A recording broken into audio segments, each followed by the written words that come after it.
Porsche has nearly finished introducing the last of its myriad variants of the current generation 911, known as the 991.2. Since that process takes the better part of 7 years, that means it's just about time for a new generation.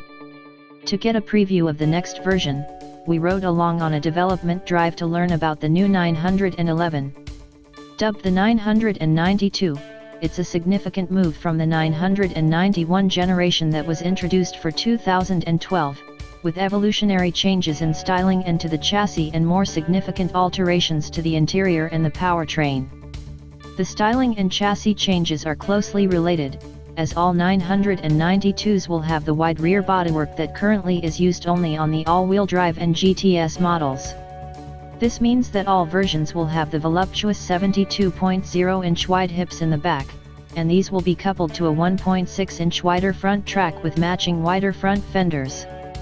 The wheelbase is unchanged, but overall length grows by about an inch all in the front overhang due to a more rounded nose.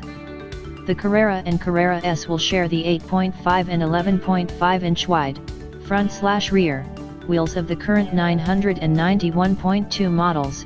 Wheel diameters measure 19 inches in front and 20 in the rear on the base cars, while S models get 20s and 21s.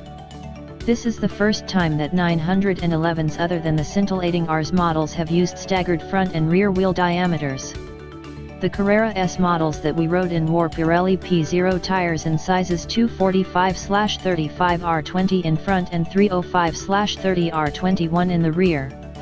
That's the same front tire size as today's cars, and the rears share section width and series, so they're exactly 1 inch larger in diameter than the 991's rear tires and raise the rear axle height by ½ an inch. According to August A. Kleitner, Porsche's VP of Sports Cars, the larger rear tires increase the contact patch. In a rear-heavy car like the 911, anything you do to increase rear grip helps the handling significantly. The wider front track builds on this by reducing the load transfer from the inside to the outside tires during cornering. This essentially means greater front roll stiffness without resorting to a stiffer anti-roll bar. Those wider rear fenders are now stamped in aluminum, replacing one of the few steel exterior panels on the 991, for a weight savings of between 22 and 33 pounds.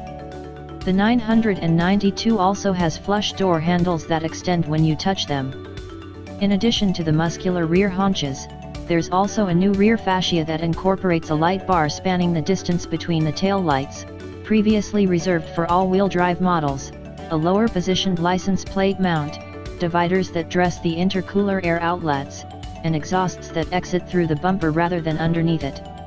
These exhaust tips are not physically connected to the muffler exits, which allows them to be closer to the fascia at the price of some authenticity. This disconnection also reduces repair costs in rear-end collisions, which apparently is important for German insurance premiums. A larger active rear spoiler extends beyond the width of the engine cover to the outer edges of the tail lights. A. Kleitner says that it produces slightly more downforce than the 991's wing, reducing overall lift to zero, while the current car has a small amount of lift even with the spoiler deployed. Drag coefficient for the Carrera S is said to be 0.29, reduced from 0.30, but offsetting that is the greater frontal area due to the wider fenders and the height increase. Under the new skin, the structure and suspension of the 992 is similar to that of the 991. Perhaps the biggest change is a new engine mounting system. In previous 911s, there has always been a beam bolted to the back of the engine, which attached to the outboard motor mounts. Such widely spaced mounts could be soft while still limiting engine motion. The 992's rear mounts are on the engine's cylinder heads, closer together and forward of the traditional setup. This gets those mounts closer to the main rear structure of the car, stiffening the entire rear assembly and also saving a bit of weight.